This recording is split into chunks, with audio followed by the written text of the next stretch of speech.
2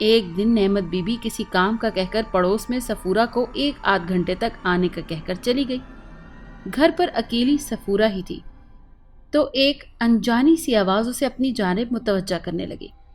اجنبی آواز سن کر سفورہ حیرانی کے عالم میں ادھر ادھر دیکھتی رہی، مگر کسی کو نہ پا کر سہم گئی۔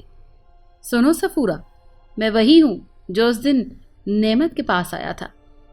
آج میں اسے پیڑ جٹ سائیں کے مزار لے گیا تھا جو یہاں سے کچھ ہی فاصلے پر ہے۔ وہ وہاں بیٹھی ہے، اسے جا کر لے آؤ۔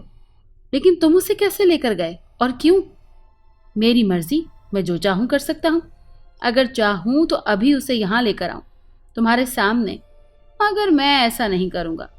تم لوگ خود جا کر دیکھو تو جان لوگے کہ میں کیا ہوں اور کیا کر سکتا ہوں۔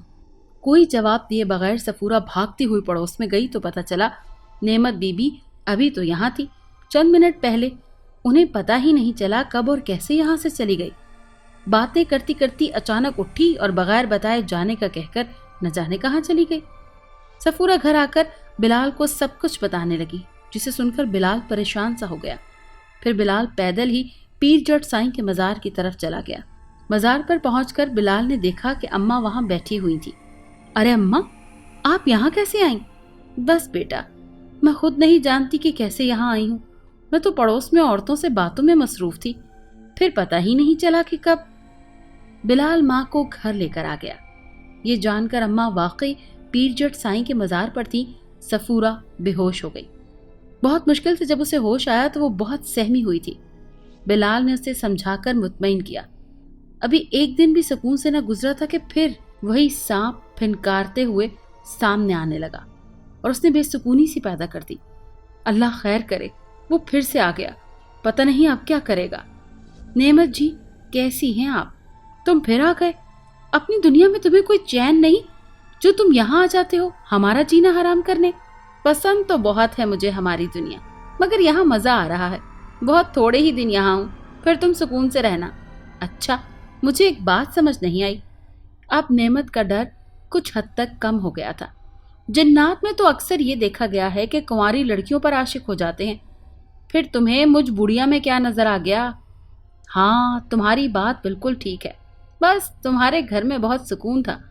ایسا سکون میں نے کبھی اس دنیا میں نہیں دیکھا، تو مجھے گمان سا ہونے لگا کہ کہیں یہ ہماری تو ہی دنیا نہیں، لیکن یہ صرف گمان ہی رہا، اس لیے چند دن کے لیے رکنا پڑا۔ اچھا، بس دیکھ لیا نا سکون، اب اپنی دنیا میں چلے جاؤ۔ میری چھوٹی بیٹی ہے، اگر اس نے تمہیں دیکھ لیا تو خوفزدہ ہو جائے گی۔ پھر کیا کروں گی میں؟ نعمت بی بی نے اپنی پریشانی ظاہر کی۔ ٹھیک ہے، میں اس کی موجودگی میں نہیں آؤں گا، تم بے فکر رہو، اپنا خیال رکھنا، پھر آؤں گا۔ اتنا کہہ کر وہ لمحوں میں غائب ہو گیا۔ یہ اس کا روز کا معمول بن گیا، کب کیسے کہاں سے آتا اور چلا جاتا، یہ سمجھنے سے دل و دماغ قاصر ہی رہتا۔ گھر میں روپے پیسے کی بہت تنگی تھی، جس سے وہ سب اکثر پریشان رہتے۔ بلال کھیتی باڑی کرتا، وہاں سے گندم اور چاول آ جاتے۔ ایک بھینس بھی پال رکھی تھی، دودھ خریدنا نہیں پڑتا تھا، لسی اور خالص مکھن سے گزر بسر ہو جایا کرتا تھا۔ کسی کو کوئی شکوہ نہیں ہوتا کہ جہاں پتھر کے مکان ہوں وہاں پتھر کے دل بھی بن جاتے ہیں، اسی لیے سب اپنے کچے مکان میں ہنسی خوشی رہ رہے تھے۔ پیسے سے سب کچھ خریدا جا سکتا ہے، مگر سکون نہیں، جس سے وہ لوگ مالا مال تھے۔ صبح نیند سے بیدار ہوتے ہی کنزا ضد کرنے لگی کہ مجھے نئے کپڑے لینے ہیں۔ اس وقت سوائے چند روپوں کے نعمت بی بی کے پاس اور کچھ نہیں تھا کہ اس کو کپڑے دلواتی۔ بڑے بکس میں رکھے کپڑے نکالنے لگی کہ اسے روتا دھوتا نہیں دیکھ سکتی تھی، شاید وہ چپ ہو جائے اور انہی سے راضی ہو جائے۔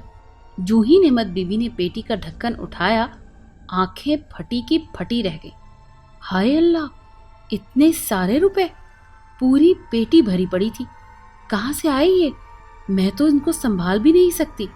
ایک ڈھیر تھا روپوں کا، اس کی خوشی کا کوئی ٹھکانہ نہ رہا۔ رکھ لو نعمت، سارے تمہارے ہیں۔ وہ پھر سے پہنچ گیا۔ اچھا، تو یہ سب تم نے؟